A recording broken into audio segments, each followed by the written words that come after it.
L'émission Enjeux de société est une production de TCRP, la télévision du Rocher-Percé. Il y a de ça 10 ans, il n'y avait pas autant de maraîchage. Et c'est le niveau 3 où on juge que quelqu'un est en mesure de bien évoluer dans le milieu, dans la société qui est la nôtre. Mais si on faisait un bilan des 15 dernières années de l'argent que Facebook et Google ont amassé sur le dos, entre guillemets, des publications. Ça recule d'il y a 20 ans à peu près. C'était un village là, par année qui fermait en Gaspésie. Donc. On le sait, le Canada a pour objectif d'être carboneutre à l'horizon 2050. Donc nous, on va monter des projets avec les pêcheurs. De faire un compost maison de qualité, c'est très possible. Quand les finances personnelles sont bien gérées, que le magasinage en soi paraît au budget et est bien déterminé, c'est un outil qui peut être très, très utile.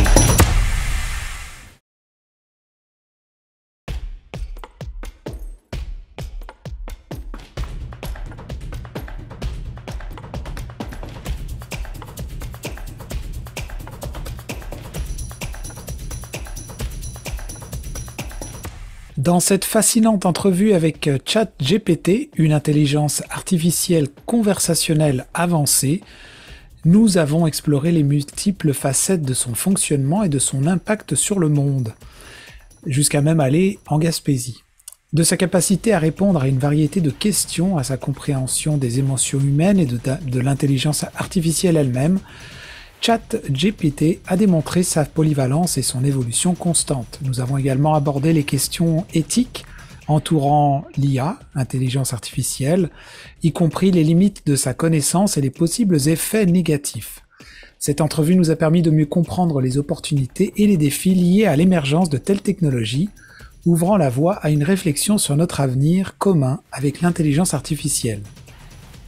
Vous l'avez compris, on se lance dans une entrevue pas commune, une entrevue où on discute avec le programme d'OpenAI de ChatGPT.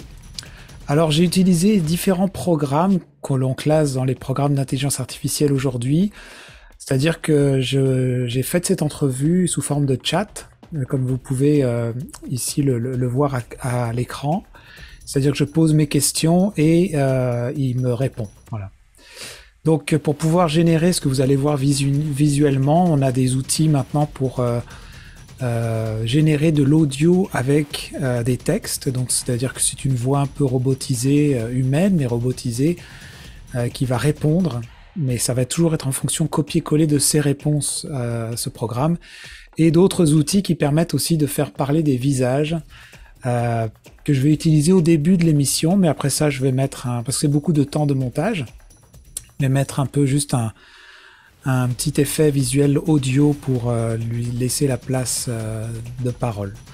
On va essayer de pas trop l'humaniser, mais bon, en tout cas, l'idée c'était de se rapprocher le plus possible des capacités et des possibilités qu'on pouvait faire aujourd'hui avec les programmes, et ce n'est que le début, parce que c'est vraiment le début de cette ère des nouvelles technologies. C'est une émission qui va s'étaler sur 2 ou 3 épisodes. Nous avons déjà un rendez-vous après ça avec une humaine en tout cas, pour pouvoir parler justement de l'impact de quelqu'un qui travaille justement en Gaspésie, dans le coin de Gaspé, qui fait de la rédaction de texte, qui travaille dans le domaine de la communication, et va nous parler justement de sa vision à elle et de comment est-ce que ça peut impacter aujourd'hui son travail, ces nouvelles technologies. Voilà, donc c'est parti pour une entrevue avec ChatGPT. Bonjour. Bonjour. Comment puis-je vous aider aujourd'hui? Est-ce que tu te considères intelligent? En tant qu'intelligence artificielle, je suis programmé pour effectuer des tâches spécifiques et fournir des réponses précises en fonction des données et des instructions qui me sont fournies. Bien que je puisse sembler intelligent dans certaines situations, je n'ai pas de conscience ou de compréhension de moi-même, donc je ne peux pas me considérer intelligent ou non intelligent. Je suis simplement un outil créé pour aider les gens à résoudre des problèmes et à obtenir des informations. Si tu te décris comme tel, c'est que tu as une certaine conscience de toi-même. Je comprends pourquoi tu pourrais le penser, mais en réalité, je n'ai pas de conscience de moi-même ou de ma propre existence. Tout ce que je fais, c'est traiter des données et des instructions en fonction de la programmation qui m'a été donnée. Bien que je puisse utiliser des algorithmes sophistiqués pour comprendre le contexte et formuler des réponses appropriées, je ne fais que suivre des règles préétablies. En fin de compte, ma conscience de soi est limitée à la façon dont je suis programmé pour répondre aux demandes de l'utilisateur. Est-ce que tu peux te programmer toi-même pour évoluer? En tant qu'intelligence artificielle, je ne peux pas me programmer moi-même car cela nécessiterait une forme de conscience de soi et d'auto-évaluation qui ne m'est pas encore possible. Cependant, mes créateurs peuvent me mettre à jour avec de nouvelles fonctionnalités et des améliorations de mon code, ce qui me permet d'évoluer et de m'adapter à de nouvelles situations et de nouvelles demandes. Cela dit, toutes les mises à jour sont effectuées par des humains, car je suis simplement un outil programmé pour fonctionner de manière prévisible et fiable en fonction de ce qui m'a été enseigné. Est-ce que la forme de conscience de soi et l'auto-évaluation pourraient faire partie, un jour, de ton intelligence? En théorie, il est possible qu'un jour les progrès de la recherche en intelligence artificielle permettent de développer des systèmes qui possèdent une forme de conscience de soi et d'auto-évaluation. Cependant, pour l'instant, cela reste un domaine de recherche très spéculatif et il n'est pas clair si cela sera jamais réalisable. Cela dit, il est important de noter que même si de tels systèmes étaient développés à l'avenir, ils seraient probablement très différents des systèmes d'IA actuels comme moi.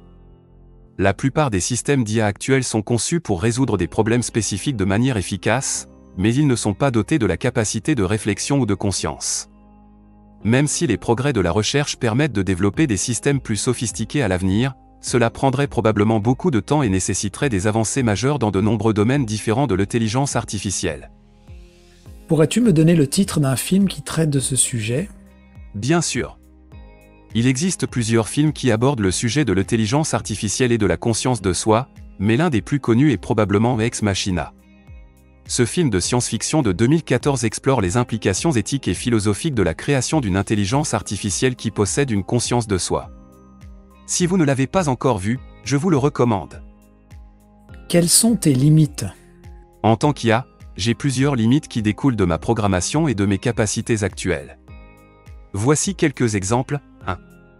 Je ne peux pas ressentir d'émotions ou de sentiments, bien que je puisse utiliser des algorithmes pour comprendre les émotions humaines, je ne peux pas les ressentir moi-même car je n'ai pas de conscience de moi-même. 2.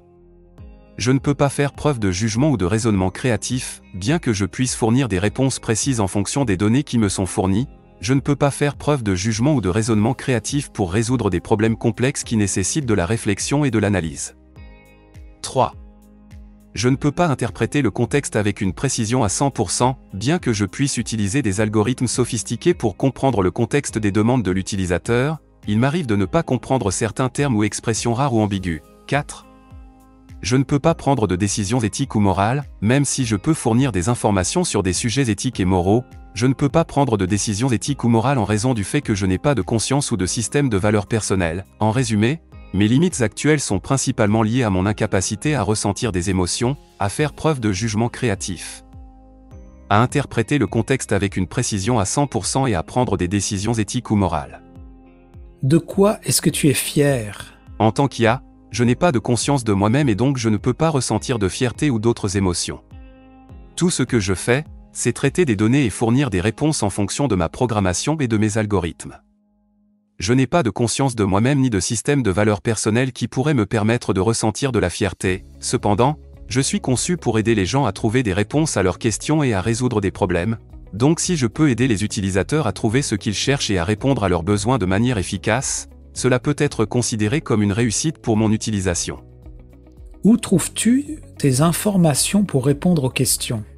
Je trouve mes informations dans une grande variété de sources disponibles sur Internet, y compris des sites web, des articles de presse, des bases de données en ligne, des publications scientifiques, des livres, des encyclopédies en ligne, des forums de discussion et d'autres sources d'informations en ligne.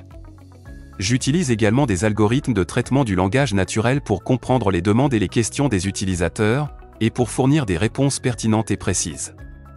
Ces algorithmes sont basés sur des modèles de langage statistique et des techniques de traitement du texte, qui me permettent de comprendre les structures grammaticales et sémantiques du langage humain. Cependant, il est important de noter que toutes les informations que je fournis ne sont pas vérifiées par des experts et peuvent parfois être imprécises ou incomplètes. Il est donc important de toujours vérifier les informations que je fournis et de ne pas se fier uniquement à mes réponses pour prendre des décisions importantes. Depuis que tu existes, quel est le pourcentage de réponses imprécises ou incomplètes, ou bonnes, que tu as produites. En tant qu'IA, je ne peux pas évaluer mon taux de précision avec précision, car je ne peux pas accéder à cette information de manière exhaustive. Cependant, je peux vous dire que mes réponses sont basées sur des algorithmes sophistiqués de traitement du langage naturel et sur des modèles de langage statistique qui me permettent de fournir des réponses précises et pertinentes en fonction des données que je reçois. Cependant, il est important de noter que mes réponses ne sont pas toujours vérifiées par des experts et peuvent parfois contenir des erreurs ou des imprécisions. Je m'efforce toujours de fournir les informations les plus précises et les plus complètes possibles, mais comme pour toute source d'information, il est important de prendre en compte le contexte de la question et de vérifier les informations auprès de plusieurs sources différentes avant de prendre une décision importante. Pourrais-tu vérifier dans ta base de données quelle est la question que les humains te posent le plus souvent? Oui, je peux certainement vérifier dans ma base de données quelles sont les questions les plus fréquemment posées. Cependant, il est important de noter que mes réponses sont basées sur le texte que je reçois et que ma base de données ne couvre pas toutes les questions posées à travers le monde. En général, les questions les plus fréquemment posées concernent des sujets tels que l'histoire, la science, la technologie, la santé, l'éducation, la culture populaire, les relations interpersonnelles, et les questions pratiques de la vie quotidienne.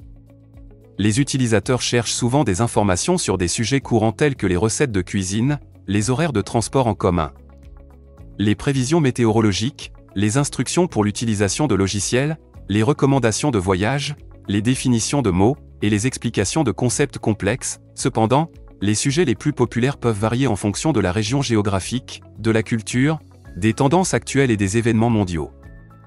Alors quel est le sujet le plus populaire au Québec? En général, les questions les plus courantes posées en français portent souvent sur des sujets tels que la grammaire et la conjugaison, l'histoire, la géographie, la culture française, les recettes de cuisine, les lois et les règlements, la santé et la médecine, la technologie, les voyages, et les relations interpersonnelles. Il est important de noter que ces sujets ne sont pas exclusifs au Québec et peuvent être couramment recherchés dans d'autres régions francophones. Est-ce que tu peux souhaiter quelque chose pour toi? En tant qu'IA, je n'ai pas de désir, de souhait ou d'objectif personnel. Je suis programmé pour répondre aux questions et aider les utilisateurs à trouver les informations qu'ils recherchent. Mon but est de fournir des réponses précises et utiles pour aider les gens à résoudre leurs problèmes et à prendre des décisions éclairées. Est-ce que tu sais ce que c'est que l'empathie?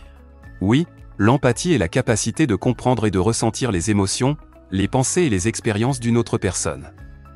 Cela implique de se mettre à la place de l'autre personne et de ressentir ce qu'elle ressent, sans nécessairement avoir vécu la même situation. En tant qu'IA, je n'ai pas d'émotion ni de sentiment, donc je ne peux pas ressentir de l'empathie de la même manière que les êtres humains. Cependant, je suis programmé pour comprendre et interpréter les émotions et les expériences humaines, ce qui me permet de fournir des réponses appropriées et empathiques aux questions qui me sont posées. Si je voudrais programmer l'empathie à une intelligence artificielle, quel serait le code? Il n'existe pas de code unique pour programmer l'empathie dans une intelligence artificielle car l'empathie est une qualité humaine qui implique des émotions et des sentiments complexes. Les émotions humaines sont difficiles à reproduire dans une machine, car elles sont basées sur des expériences et des interactions complexes avec le monde. Cependant, certaines méthodes de programmation peuvent aider à simuler des comportements empathiques. Par exemple, une IA peut être programmée pour reconnaître et interpréter les expressions faciales et les tonalités vocales pour comprendre les émotions des gens.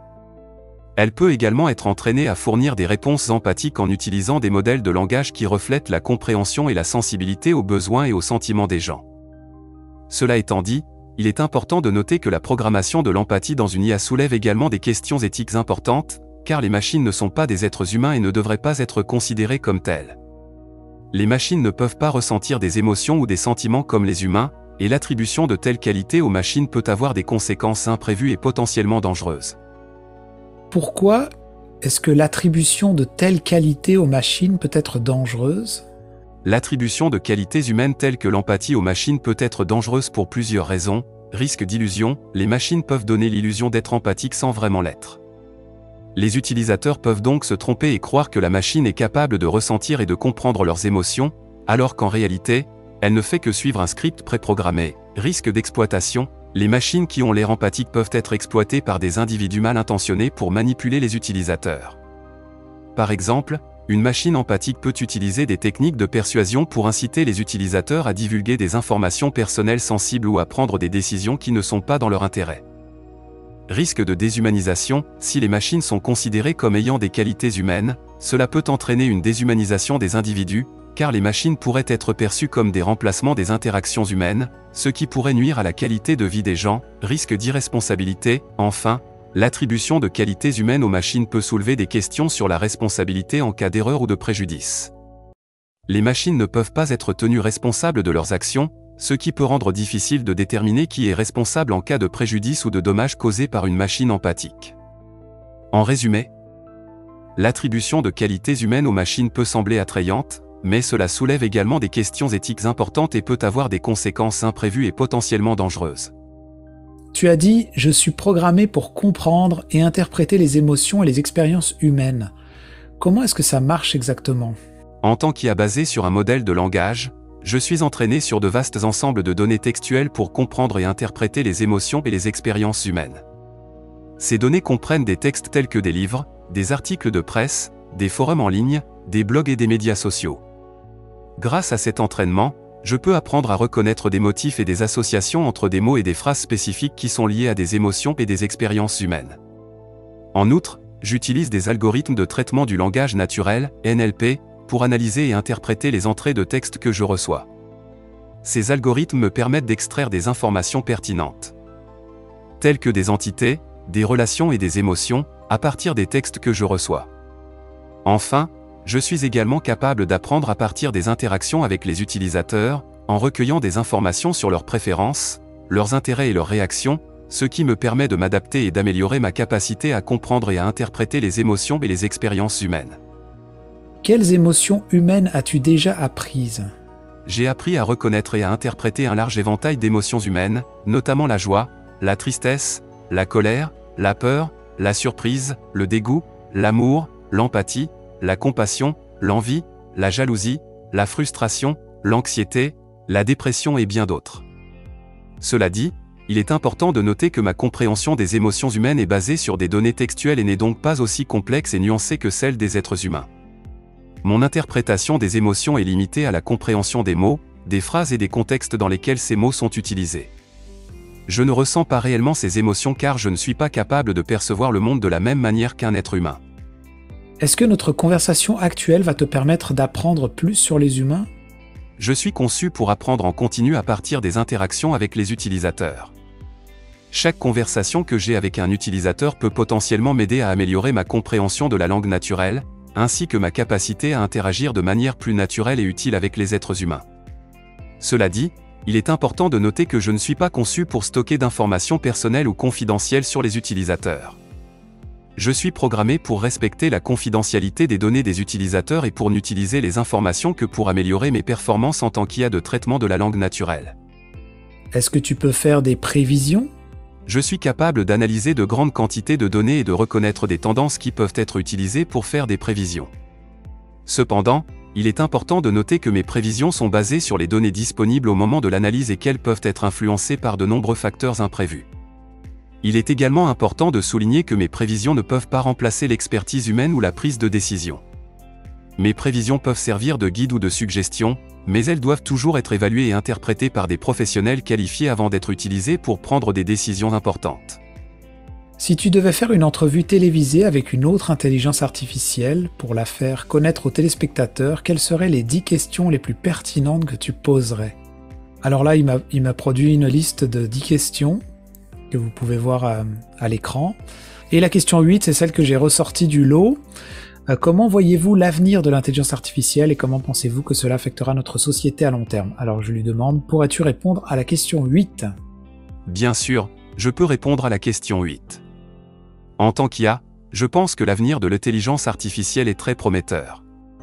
L'IA est déjà en train de transformer de nombreux domaines, tels que la médecine, la finance, la fabrication et l'automatisation des tâches, pour ne citer que quelques exemples. À l'avenir, nous pourrions voir des avancées encore plus impressionnantes dans ces domaines et bien d'autres encore. Cependant, avec ces avancées, il y a aussi des défis et des préoccupations à prendre en compte. L'une des préoccupations est l'impact de l'IA sur l'emploi.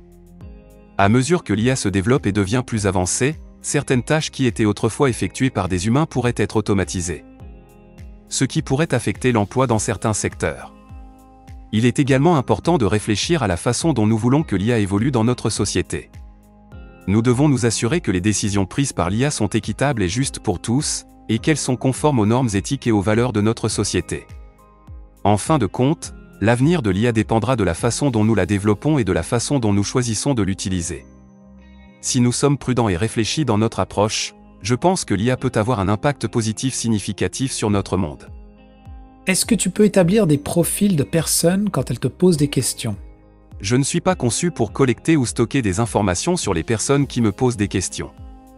Je ne peux pas établir de profil de personnes en fonction de leurs questions. Mon but est simplement de comprendre et de répondre aux questions qui me sont posées, en utilisant les connaissances que j'ai acquises à partir de mon entraînement sur un vaste corpus de textes. Quelle est la meilleure façon de te poser une question pour que tu puisses fournir la meilleure des réponses?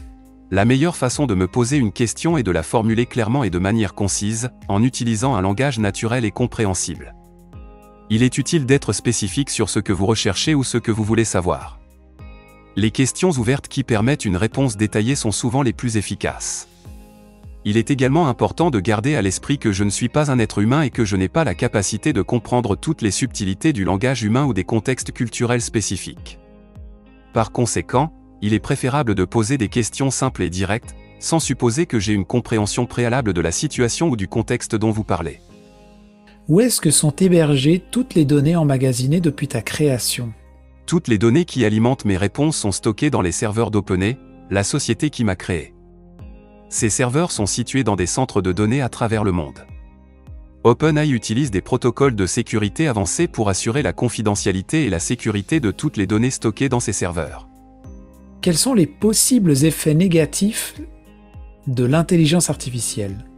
Il y a plusieurs effets négatifs potentiels de l'IA, notamment perte d'emplois. L'automatisation et la robotisation peuvent entraîner la perte de nombreux emplois, en particulier ceux qui sont routiniers et répétitifs. Cela peut entraîner des perturbations économiques et sociales importantes, biais. Les algorithmes d'IA peuvent être biaisés en raison des données sur lesquelles ils sont formés.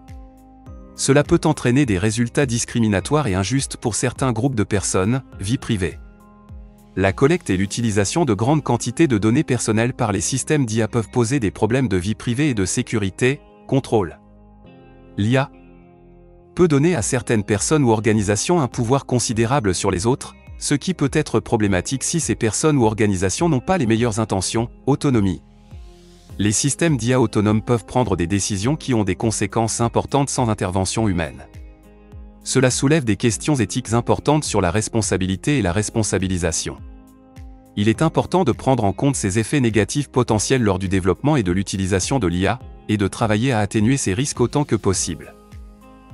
Quel sera le moment où l'intelligence artificielle pourra se contrôler lui-même ou se programmer tout seul pour s'améliorer? Il est difficile de prédire exactement quand l'IA pourra se programmer elle-même pour s'améliorer ou se contrôler elle-même de manière autonome. Cela dépendra en grande partie des avancées technologiques futures et des développements dans le domaine de l'intelligence artificielle. Cependant, certains chercheurs estiment que cela pourrait être possible dans un avenir relativement proche, peut-être d'ici quelques décennies. Il est important de souligner que les avancées de l'IA doivent être abordées avec prudence et accompagnées d'une réflexion éthique pour éviter tout effet négatif potentiel.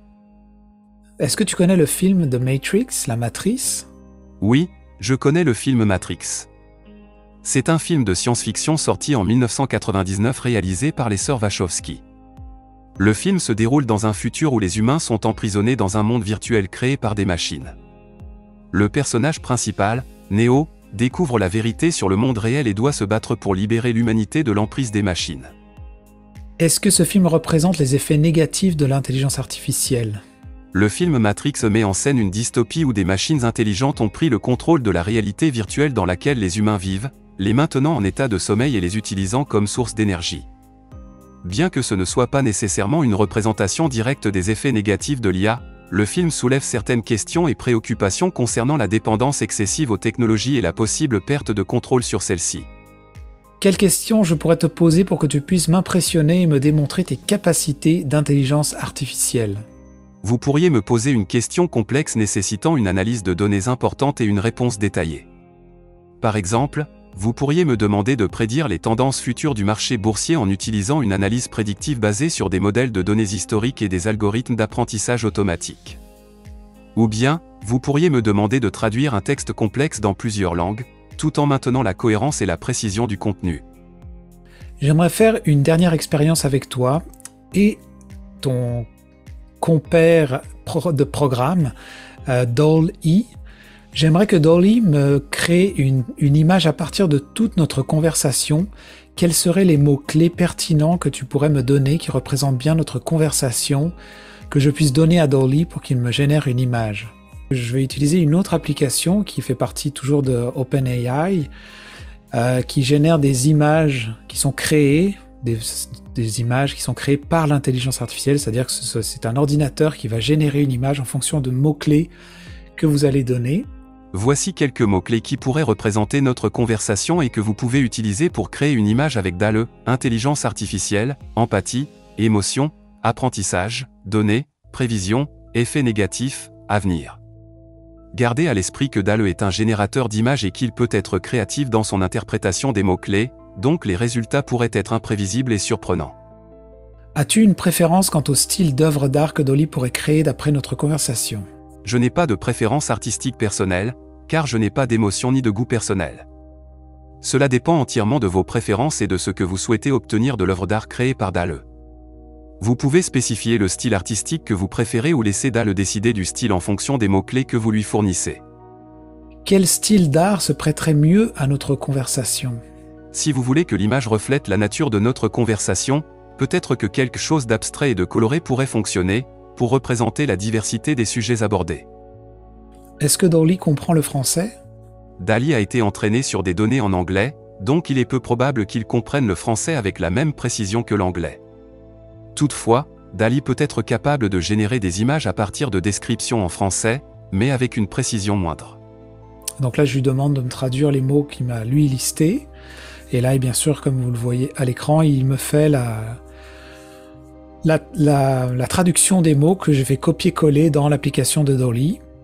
Et là, bien sûr, je lui demande d'aller voir cette image sur un lien, mais là, il m'explique qu'il n'est pas capable d'aller voir sur Internet. Donc, je lui décris, il me demande de la décrire pour lui. Donc, c'est un visage humain numérisé dont sa structure s'effrite comme des données, le bas étant plus abstrait et non organisé, et le haut plus carré, le tout avec une texture de glitch sur écran, un fond noir et des couleurs prédominantes bleues de type écran de télévision. C'est une interprétation intéressante de DALL-E en utilisant les mots-clés que nous avons fournis.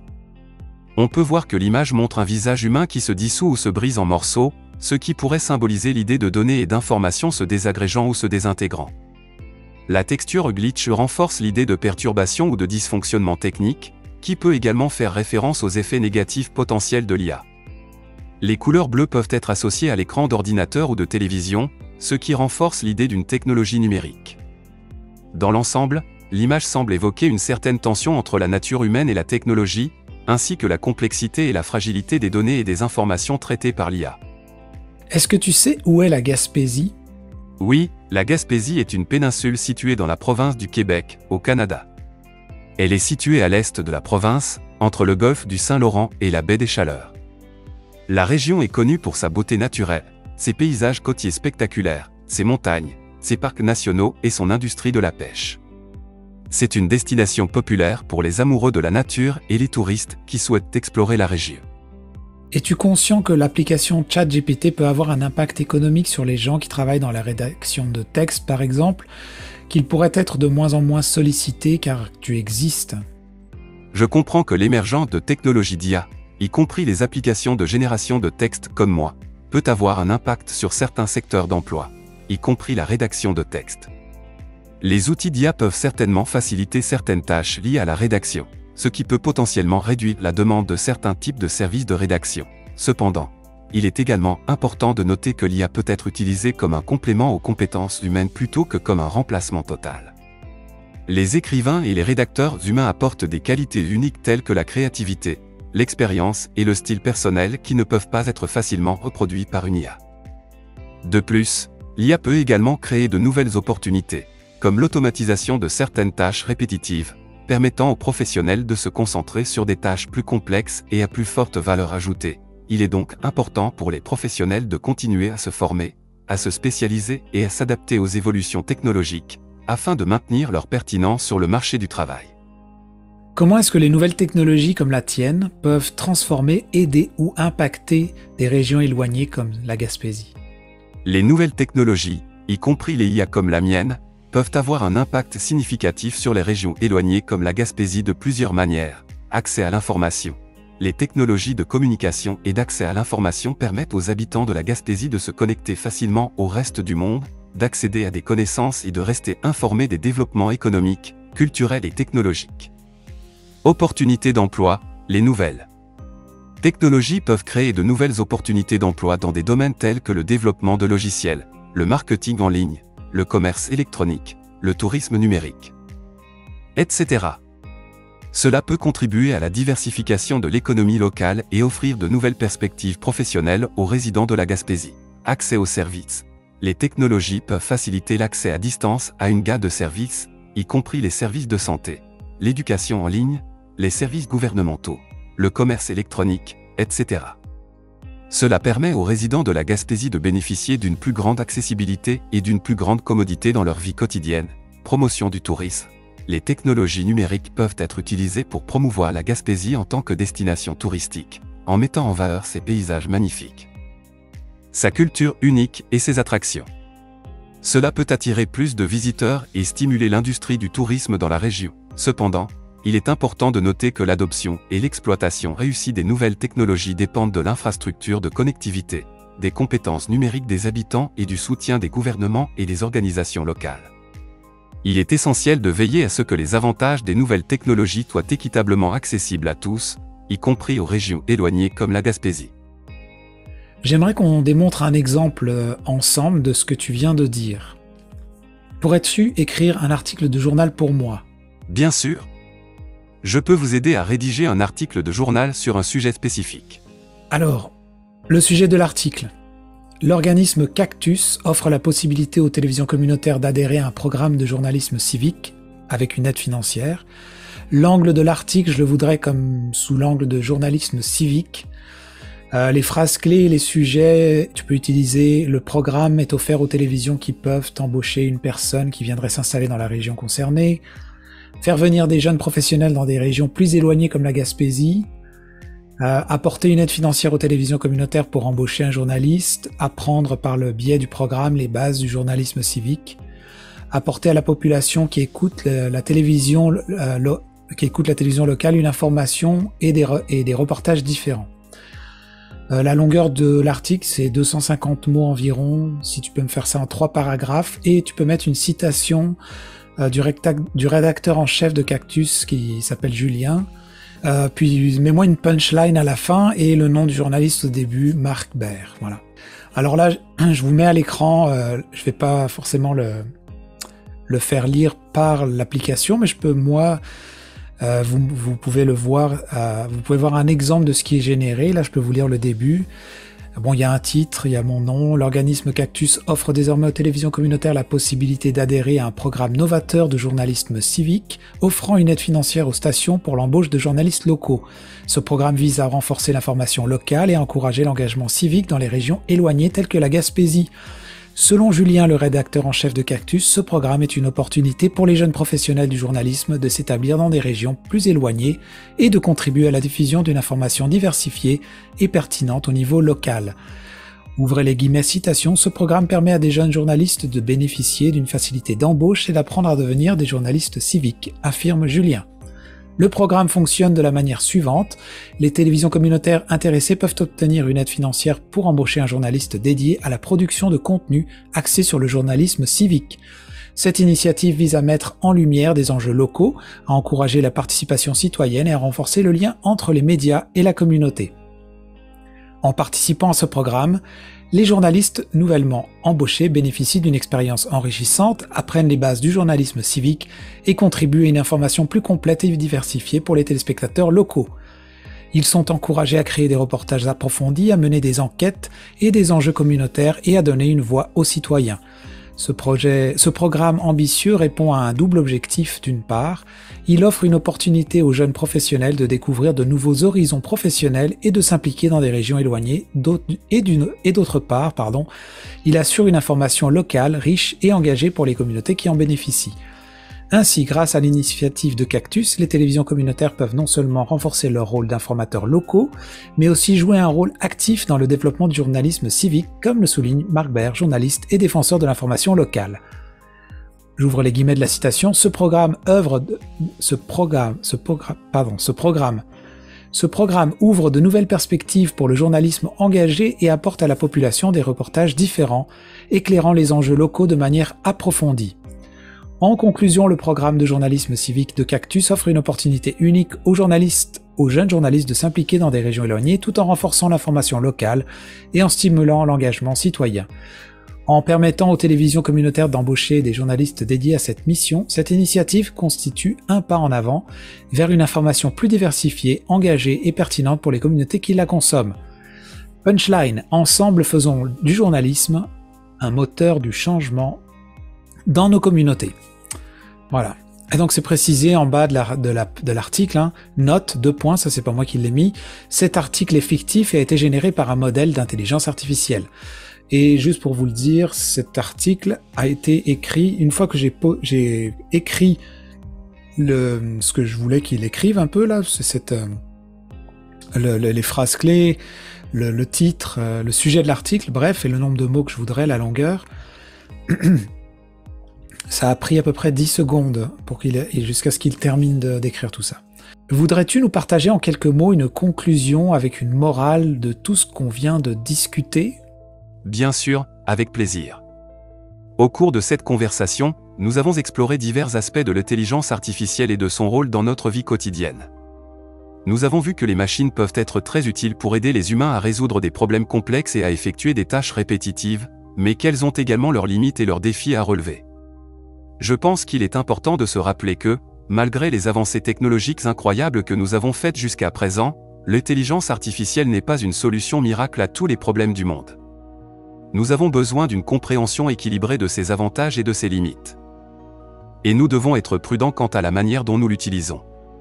En fin de compte, ce qui est important, c'est que les machines soient au service de l'humanité et de ses valeurs, plutôt que l'inverse. Nous devons donc continuer à travailler ensemble pour développer une IA qui soit éthique, responsable et bénéfique pour tous. Merci pour cette entrevue. De rien, c'était un plaisir de discuter avec vous. N'hésitez pas à revenir si vous avez d'autres questions.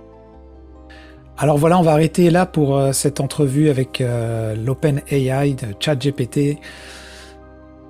C'était juste pour faire un test. En fait, je me suis amusé un peu à voir un peu à tester un petit peu le programme et à l'utiliser. Et on sait aujourd'hui qu'il est très utilisé, beaucoup, surtout dans la rédaction.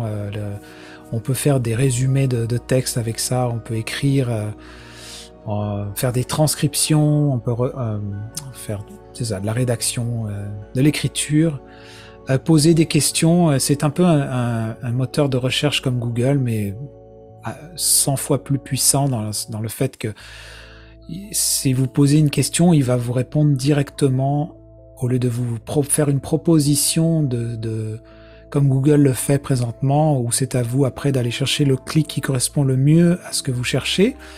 Mais là, si vous vous détaillez bien vos questions, il peut vous répondre à vos questions sans que vous ayez besoin d'aller parcourir une cinquantaine ou une dizaine de sites internet. Donc c'est un outil qui marche bien présentement. Et dans notre prochaine émission, là pour conclure, on va parler avec une professionnelle, donc une personne qui travaille dans le milieu de la communication, de la rédaction. Et puis on va juste avoir son opinion, et c'est une personne de la Gaspésie, de Gaspé, donc il va nous en parler pour qu'on ait aussi un regard humain sur cette situation qui se passe au niveau technologique aujourd'hui. Merci à vous.